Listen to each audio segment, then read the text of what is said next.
This is going to be the second lecture on thermochemistry, and the topic is what happens to objects when they gain or lose heat, and it's covering section 5.3 from MindTap. So when an object absorbs heat from the surroundings, usually what happens is its temperature is going to increase. And so the amount that the temperature increases by we call delta T, so that's the change in temperature. So keep in mind an object can either gain heat or lose heat. So if it gains heat, the temperature increases, delta T is positive. When an object loses heat to the surroundings, in other words, it's cooling off, then its temperature goes down. So delta T is negative. Now, the amount of the temperature change, so in other words, the size of delta T, depends on a few factors. So first of all, it depends on how much heat the object is gaining or losing. It depends on the size, how much of the object you have, its mass, and also depends on what actually the substance is, because as we're going to see, different substances have a different ability to absorb heat. And this last point, that's reflected in something called the specific heat capacity, or C. Sometimes you see other abbreviations. We're going to use C because that's what MindTap uses. So C is defined as the amount of heat needed to increase the temperature of 1 gram of a substance by 1 degree Celsius. So if I write that out as an equation, I could say that C, so it's equal to the heat absorbed by an object divided by its mass in grams times, and this is also on the bottom here, times then the temperature change, delta T. So the units of C are therefore heat. Remember, that's a kind of energy, so its units are joules divided by grams times degrees C. Now, if I rearrange the equation there, I wrote for C a little bit, and let's solve for heat. Now remember, heat we symbolize as lowercase q. We get this key equation, which is that heat gained or lost by an object is equal to the product of three things. We usually write it as mc delta T. Mass times the specific heat capacity times the temperature change. So this is a very important equation, and this is going to be the basis of a lot of calculations we're going to be doing. So it relates heat absorbed or lost by an object and its temperature change. Now, delta T, keep in mind, as we said in the last lecture, when you have the delta of a property, it's always the value of that property in the final state minus the initial state. So that's true for temperature. So if an object changes temperature, delta T, you calculate that as just the final temperature minus the initial temperature. Let's talk a little bit before we go on about temperature. So here is a figure from chapter 1, which goes over some different temperature scales. I didn't talk about this before because we didn't have a really reason to discuss temperature, but now we need to. So here are 3 temperature scales. Now in the United States, of course, we tend to use Fahrenheit when we're talking about the weather. And a way that you compare temperature scales is look at the value for where water freezes and water boils. So you can see in Fahrenheit, of course, water freezes at 32 degrees, water boils at 212. So you have a 180 degree difference between those two. Now, Celsius is based on water freezing at 0 and boiling at 100. So there's a 100 degree difference. So you can see the size of a degree comparing Fahrenheit and Celsius is that there's 1.8 Fahrenheit degrees for every 1 Celsius. So to convert between Fahrenheit and Celsius, so if you have a temperature in Fahrenheit and you want to know what is it in Celsius, you take the degrees in Fahrenheit. First you have to subtract 32 to take into account water boiling at 32 degrees. And then you have to take into account the size of the degree, so you divide by 1.8. Now, the Celsius temperature scale is used by most other countries, and it's commonly used in science. But we have another scale in science that's called the Kelvin scale. And Kelvin is what we call an absolute temperature scale because it's based on absolute zero. So 0 Kelvin is the lowest possible temperature. You cannot have negative Kelvin.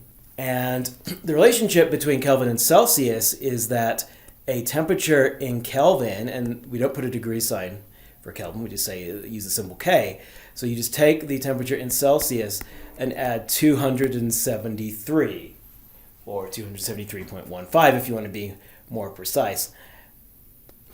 Now what you notice though is that the size of a degree is the same in Kelvin and Celsius, because as you can see on the picture here, when you go from the freezing point to the boiling point of water, that's a difference of 100 degrees Celsius, also a difference of 100 Kelvin. So as I said at the bottom there, then a delta T is going to be the same in degrees C and Kelvin. And if I just back up here, now notice what I said was that C can be defined as the heat required to raise a gram of a substance by 1 degree C or 1 Kelvin. So that's the same thing. Now, if I was to say what is the temperature of a certain object, it's not the same in Celsius and Kelvin. As we said, you have to add 273 to convert the Celsius to Kelvin. But if we're talking about a temperature change, then a change of 100 degrees is the same as a change of 100 Kelvin. All right, let's go back to then this idea of the specific heat capacity.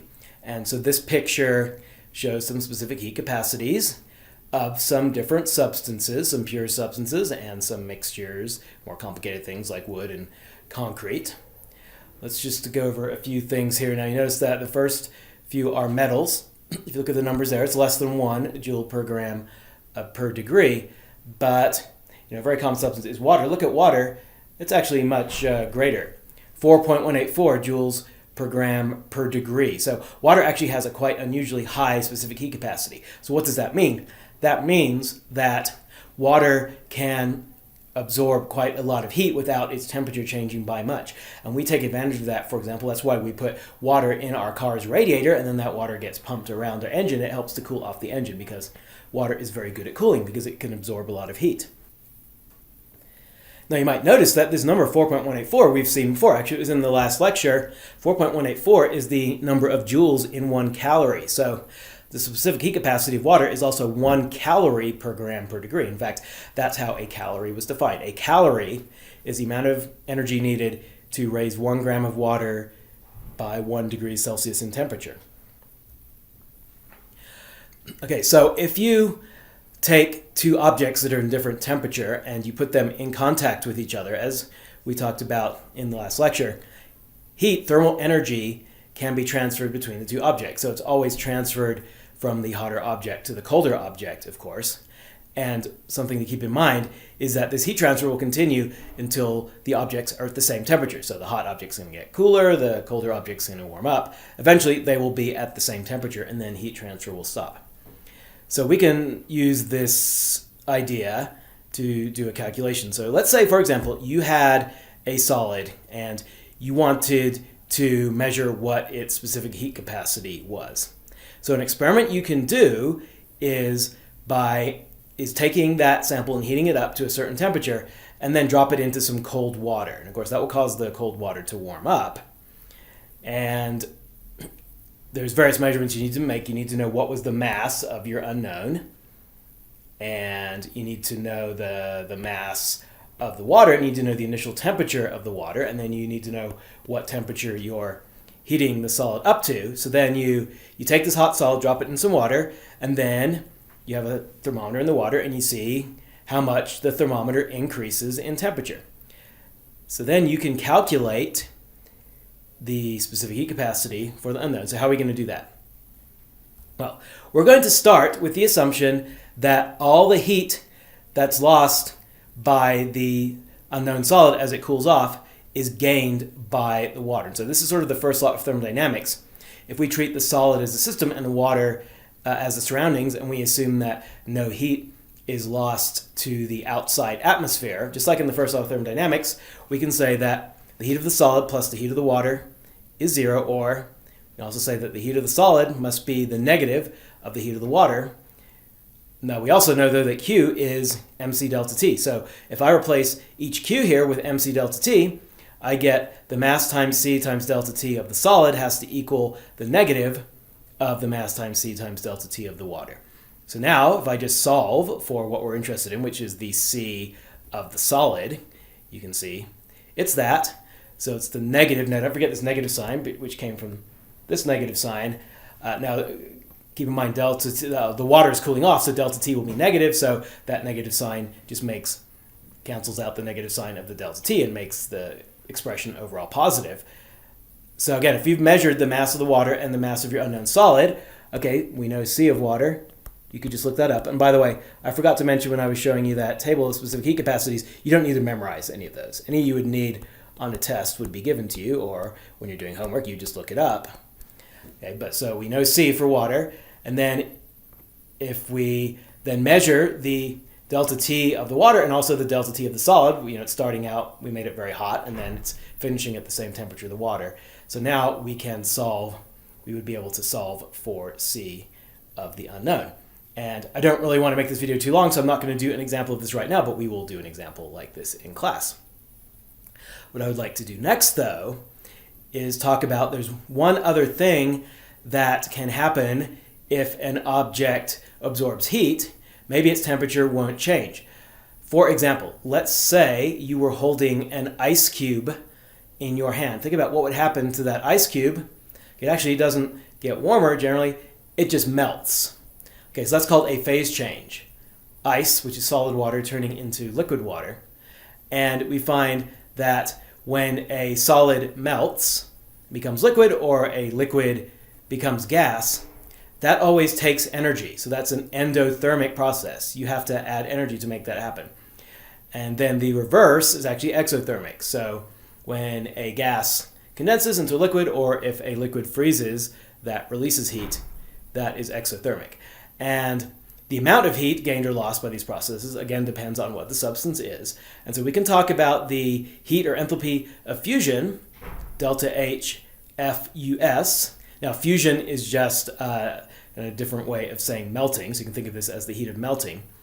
And that is heat needed to melt the substance, and it's usually given, it can be given either per mole or per gram. So it's usually be the kilojoules needed to melt 1 gram or 1 mole of a substance.